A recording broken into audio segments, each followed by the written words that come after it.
आज जैसे ही दसम स्कंद प्रारंभ होना है, उससे पहले नवम स्कंद में 2 श्लोकों में श्री शुकाचार्य जी ने संपूर्ण कृष्ण कथा सुना दी।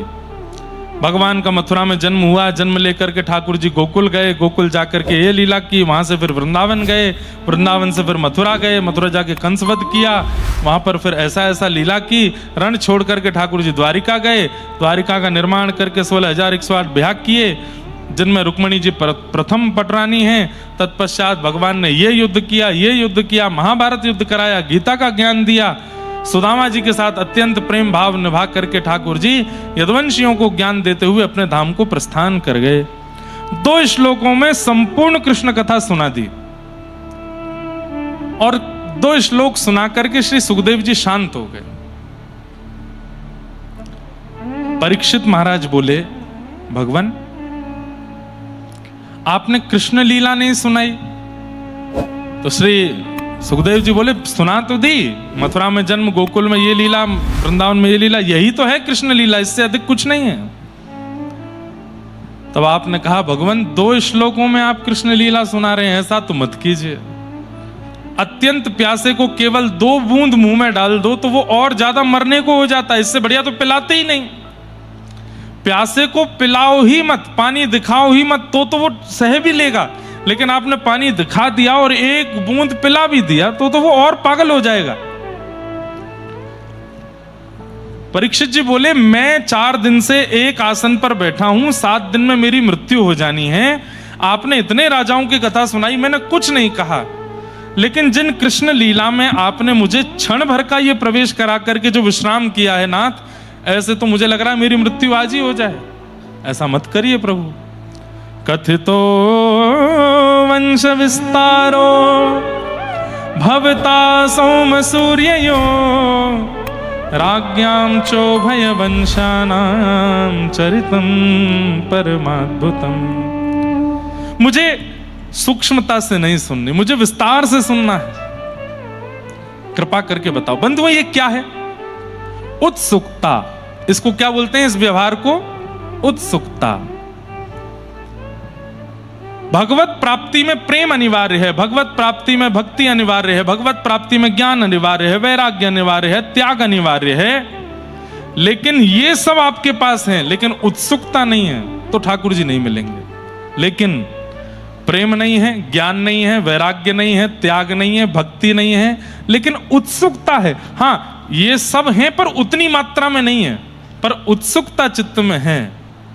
उत्सुकता मतलब एक्साइटमेंट, भगवत दर्शन का एक्साइटमेंट, भगवत प्राप्ति की उत्सुकता यदि चित्त में है तो भले ही भक्ति, ज्ञान, वैराग्य, त्याग आपके चित्त में इतने लेवल पर ना हो, उत्सुकता है तो ठाकुर जी मिल जाएंगे। प्रमाण ध्रुव जी महाराज। 4 वर्ष के बालक का कितना साधन होगा, कितना ध्यान होगा, कितना व्रत होगा, कितना नियम होगा? कुछ भी नहीं, लेकिन उत्सुकता है।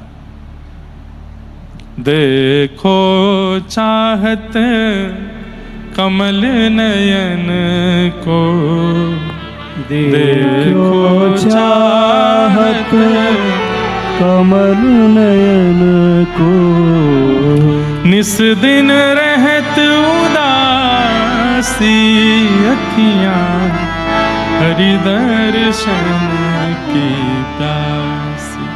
ये प्यास, इसी को उत्सुकता कहते हैं। अच्छा, उत्सुक व्यक्ति का एक लक्षण बताऊं, वो एक बार ठाकुर जी का होकर के दोबारा संसार का होता ही नहीं है। हम लोग कैसे हैं, अभी दत्त धाम में हैं तो तिलक भी लगा रहे हैं, सुबह जल्दी भी उठ रहे हैं, गंगा जी स्नान भी कर रहे हैं, जप भी कर रहे हैं, मौन भी रह रहे हैं, स्पर्श में भी रह रहे हैं, सीमित प्रसाद भी पा रहे हैं, खूब दिगंबरा कर रहे हैं। लेकिन जैसे ही वापस गए, सारी व्यवस्थाएं छोड़ छाड़ कर फिर से संसारी हो गए। इसका मतलब उत्सुकता नहीं है चित्त में। उत्सुक व्यक्ति सदा एक रस रहता है, हर स्थिति में एक रस रहता है। वो यहां है तो भी ऐसा ही है, वहां है तो भी वैसा ही है। उत्सुक व्यक्ति परिवर्तित नहीं होता।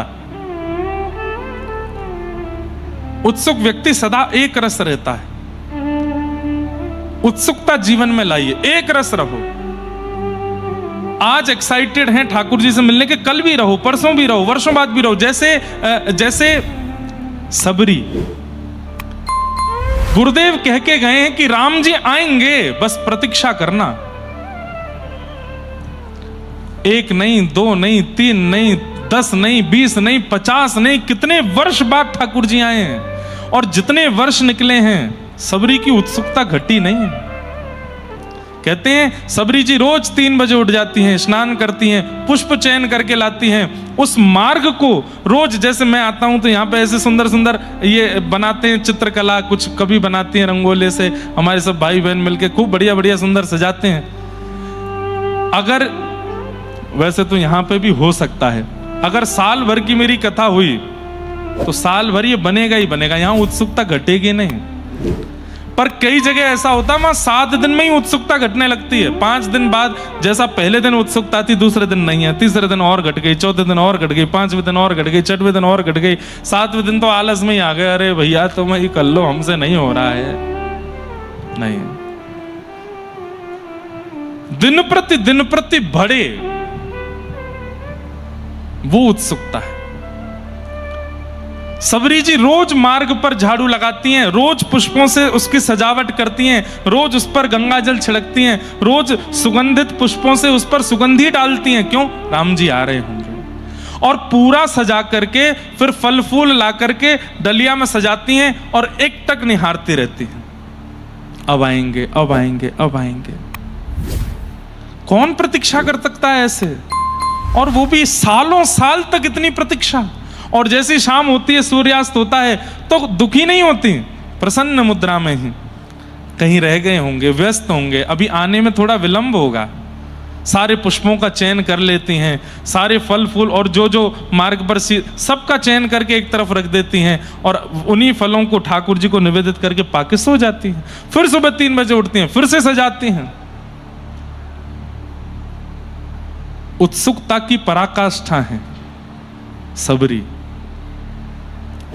कहते हैं कि इस उत्सुकता के क्रम के बीच में सबरी जी जिस सरोवर से जल लेने के लिए जाती थी, एक समय आने पर उस सरोवर का जल सूख गया। तो आसपास के जंगलों में जो संत रहते थे कुटियाओं में, उन्होंने आरोप लगा दिया इनके ऊपर कि अरे तेरे स्पर्श के कारण वो जल का सरोवर का जल सूख गया है। अरे तुझे जो करना है तू करना, हम संतों का क्यों साधन नष्ट कर रही है? हम उसी सरोवर का जल पीते थे। खूब आरोप सहे, खूब प्रत्यारोप सहे, खूब निंदा सही सबरी जी ने, लेकिन अपनी उत्सुकता में कमी नहीं आने दी। रोज सजाती हैं। अगर आपके जीवन में प्रतीक्षा और विरह ये 2 नहीं है ना, तो आपका चित्त पवित्र नहीं हो पाएगा। बहुत ध्यान से सुनिएगा।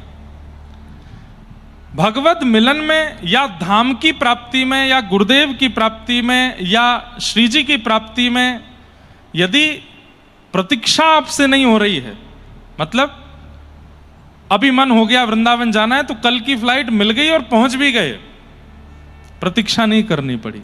अभी इच्छा हो गई कि जगन्नाथपुरी जाना है और तुरंत ट्रेन में बैठे पहुंच गए। अभी इच्छा हो गई द्वारिकाधीश दर्शन करना, तुरंत पहुंच गए। अभी इच्छा हो गई दत्त धाम आना, तुरंत आ गए। प्रतीक्षा नहीं हुई, कोई रुकावट नहीं आई, कोई रोक टोक नहीं हुई, किसी ने खींचा नहीं, किसी ने टोका नहीं, किसी ने जाने से रोका नहीं, थोड़े विरह नहीं हुआ, थोड़े आंसू नहीं निकले। अगर बहुत सहजता में आपको प्राप्ति धाम की, अपने प्रियतम की, नाम की, गुरु की बहुत जल्दी हो जाती है, तो कहीं ना कहीं पवित्र नहीं हो पा रहा है चित्त। अगर ठाकुर जी बहुत जल्दी आप सोचते हैं और योजना बनवा भी देते हैं, तो आप जानबूझ के मत जाओ, अरे मुझे विरह सहना है थोड़ा सा। एक बालक मुझे 2 दिन से लिख के भेज रहा है, महाराज जी जब आप आए नहीं थे तो मैं बहुत रो रहा था, जब आप पहले दिन आए तो आपको देख करके बहुत रोया, पर दूसरे दिन से अब मुझे रोना नहीं आ रहा है। क्यों? संयोग में प्रेम घटता है, संयोग में प्रेम घटता है। इसलिए वृत्रासुर की स्तुति सुनिए। वृत्रासुर क्या कहते हैं कि हे नाथ एक वचन दे दो। भगवान बोले क्या चाहिए? बोले पहले वरदान दो, जो मांगूंगा सो दोगे। भगवान बोले दूंगा। तब वृत्रासुर कहते हैं अजात पक्ष इव मातरम खगा स्तन्यम यथा वत्स तराच्छुधार्था प्रियं प्रियैव व्युषितं विषन्ना मनोरविन्दाक्षद्रदीक्षते त्वाम् न नाकपृष्ठं न च पारमेष्ठं न सार्वभौमं न रसाधिपत्यं न योगसिद्धिर्पुनर्भवं वा समञ्जसत्वा विरहय्यकांक्षे। वृत्रासुर क्या कहता है भगवान से? नाथ, अगर आप मुझसे प्रसन्न हो तो मुझे इंद्र की पदवी मत देना, मुझे ब्रह्मलोक मत देना, मुझे शिवलोक मत देना, मुझे पृथ्वी का राजा मत बनाना, मुझे रसातल का राजा मत बनाना। भगवान बोले कुछ तो दूंगा। तो बोले देना है तो एक वरदान दे दीजिए। बोले क्या? आप मुझसे दूर चले जाओ और मैं आपके विरह में रोने लग जाऊं, आपकी याद में इतना रोऊं, इतना बिलखूं कि तड़प तड़प करके मेरी आंखें सूज जाएं रो रो करके, कंठ अवरुद्ध हो जाए चिल्ला चिल्ला करके। लेकिन नाथ वचन दीजिए, क्या आप आना मत, मुझे रोने देना। क्यों? क्योंकि संयोग में केवल नेत्रों को आप दिखाई देते हो, वियोग में तो रोम रोम को आपका दर्शन होता है। मुझे वियोग सहना है। ये 15 दिन बाद जाना आवश्यक है, क्योंकि अगर बहुत संयोग हो जाएगा ना तो आज की भाषा में कहूं वैल्यू घटने लगती है। इसलिए मैं निवेदन करता हूं, जिससे प्रेम बरकरार रखना हो उसके बहुत पास मत जाना, थोड़ी दूरी बना के रखना। क्योंकि संसार का नियम है, बहुत सामीप्य में दोष होता है। कहां तक कहूं, राधा रमन जी को जिस दृष्टि से हम और आप देखते हैं ना, उस दृष्टि से पुजारी नहीं देखते होंगे। श्री बांके बिहारी लाल जी का जिस भाव से दर्शन दूर खड़ा हुआ देखता है, उस भाव से छूने वाला नहीं कर पाता होगा। क्यों? सामीप्य है। कई लोग पूछते हैं कि ठाकुर जी ने ब्रजवासियों को विरह क्यों दिया? 11 वर्ष बाद इतना प्रेम ब्रजवासियों से करते थे तो छोड़ के क्यों गए? क्योंकि चाहते थे ठाकुर जी कि ये प्रेम अजर हो जाए, ये प्रेम अमर हो जाए, ये प्रेम ऐसा हो जाए कि इस प्रेम की कोई तुलना ना कर पाए। और उसके लिए इस प्रेम का जीवित रहना आवश्यक है। और प्रेम जीवित तब रहेगा जब मैं चला जाऊंगा। और जब ठाकुर जी गए, आज तक ब्रजवासियों का प्रेम गाया जाता है रोज। आज वैसे मैं चैतन्य चरित्र सुनाने के मूड में आया था, लेकिन आज नंदोत्सव ही करते हैं। कल 2 दिन चैतन्य चरितामृत सुनाऊंगा, सुनिएगा। विरह की वो पराकाष्ठा,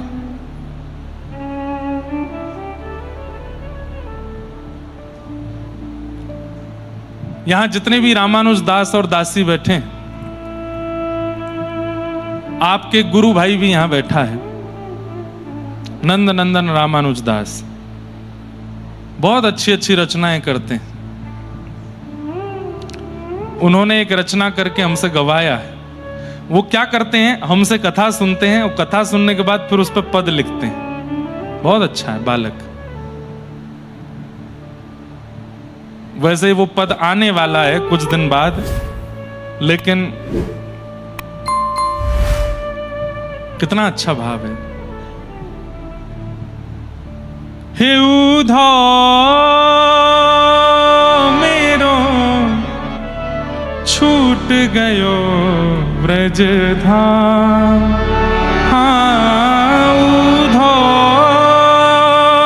मेरो छूट गयो ब्रज धाम। मेरे हृदय की को जाने में रोऊं सुबह शाम। हे उधो मेरो छूट गयो ब्रज धाम। मैया छूटी बाबा छूटे, छूट गई मेरी गैया। गोपी ग्वाले और यमुना तट पनघट की छैया। मथुराधीश बनो हूँ जब ते मथुराधीश बनो हूँ जब ते खो बैठो श्याम हे उधो मेरो छूट गयो ब्रजधाम। मुझे गाना तो नहीं चाहिए लेकिन मैं रोक नहीं पाया। वो बालक यहीं बैठा है, इतने अच्छे अच्छे पद लिखते हैं। उसने एक पद और लिखा, बन के जोगन डोलत व्रज में पीवत यमुना जल को मेरो मन वृंदावन में अटक मेरो मन हरि चरण में अटक। याद में तोरी भई बाबरी सुध लो मोरी कुंज बिहारी। याद में तोरी भई बाबरी सुध लो मोरी कुंज बिहारी। अब आओ मेरे प्राण प्यारे, अब आओ मेरे प्राण प्यारे, अपनाओ या जन को मेरो मन वृंदावन में अटक मेरो मन हरि चरण में अटक। एक पद और लिखा है, श्यामा सुन आज हवाएं गाएं अपनी प्रेम कथाएं। पंछी सारे सुर साधे हैं, कण कण अनहद नाद बजाएं। एक नदी के दो किनारे मिल गए जैसे, एक जगह पे फूल सारे खिल गए जैसे। गूंज उठा संगीत, हो श्यामा तुम संग लागे प्रिय, कान्हा तुम संग लागे। तुम असीमित प्रेम की अनुभूति हो मेरे लिए, जो दिखूं ना एक क्षण तो रोते हो मेरे लिए। शब्द सारे सुरमई को किल हुए जैसे, स्वप्न तारों की तरह झिलमिल हुए जैसे। झूम रहे शुभ गीत, श्यामा तुम संग लागे प्रिय, हो कान्हा तुम संग लागे। कितने अच्छे भाव। ऐसा लगता है कि गुरु दीक्षा प्राप्त करने का असली फल यही है कि अपने गुरु की प्राप्त हुए भावों का विस्तार करे शिष्य। वो कथा सुनता है बालक, और कथा में जो भाव सुनता है उसी पर एक पद लिख देता है। कम से जब जब मिलेगा कम से कम 20 पद तो तैयार होते हैं उसके पास। महाराज जी ये भी गा दीजिए, ये भी गा दीजिए, ये भी। अब वो बैठा है हमारे गुरु बहन और गुरु भाइयों के लिए एक पद लिख रहा है, सब रामानुजदास दासियों के लिए, गिरधर लाल जी के लिए, उत्सव के। तो मैं ये सब बातें क्यों बता रहा हूं कि प्रेम पुष्ट विरह से होता है। और जब उद्धव वाला पद रात्रि में मुझे याद है 2 बजे मैं उसको कथा सुना रहा था और बैठ करके वो पूरी कथा सुन करके अगले दिन तो वो पद लिख के लिया। रो रहे हैं, नेत्रों में आंसू भर आए हैं। विरह ही शब्द को प्रकट करे तो वो शब्द हृदय स्पर्शी होता है। सोच लीजिए विरह कितना पवित्र होता है, परंतु विरह संयोग में नहीं होता, विरह वियोग से ही होता है। तो जो बालक कह रहा है कि मुझे महाराज जी पहले दिन रोना है, अब रोना नहीं आ रहा, 2 कारण हो सकते हैं। पहला कारण, अब तुमको चलते फिरते हम दिख रहे हैं, चलते फिरते सब संत जन दिख रहे हैं, विप्रदेव दिख रहे हैं, कथा हो रही है, तो संयोग में होता है कि वियोग नहीं होता। और दूसरा, वियोग के नष्ट होने का कारण होता है वैष्णव अपराध। आप किसी भक्त का यदि मन, बुद्धि या वाणी से अपराध कर देते हैं तो आपके चित्त का परम पवित्र प्रेम विरह नष्ट हो जाता है।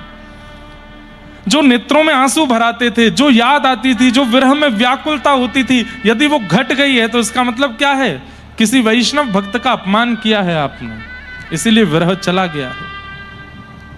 ये 2 ही कारण होते हैं विरह के समाप्त होने के, या तो संयोग, अति संयोग, और या फिर किसी वैष्णव का अपराध।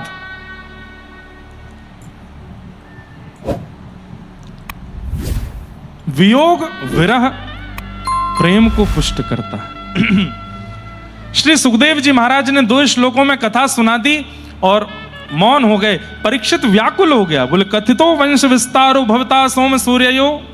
हे नाथ, आपने बड़े बड़े राजाओं की कथा मुझे विस्तार से सुनाई, मैंने कुछ नहीं कहा, लेकिन मेरे पूर्वज पांडवों के रक्षधर श्री कृष्ण, जिन्होंने मेरी मां के गर्भ में प्रवेश करके मुझ बालक की मरने से रक्षा की, उनकी कथा आप 2 श्लोकों में सुना रहे हो।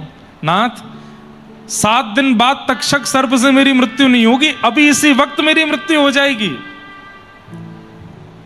विरह में कृपा करे, मुझे ऐसे मत कीजिए। पूरी कृष्ण लीला सुनाइए ना। बंधुओं, अब ये बात हमने क्यों बताई? जब कृष्ण दर्शन की लालसा चित्त में प्रकट होती है ना, तभी कृष्ण कथा में प्रवेश करना उचित है।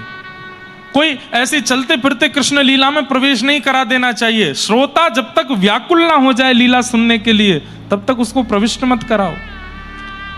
गोपी गीत के बाद रुरुदु स्वस्वरम राजन कृष्ण दर्शन लालसा, गोपियां जब कृष्ण विरह में रोने लगी, तासाम आविर्भूत सौरी स्मयमाय मुखाम्बुज पीतांबर धर श्रग्वी साक्षान मनमथ मनमथ, तब ठाकुर जी प्रकट हुए।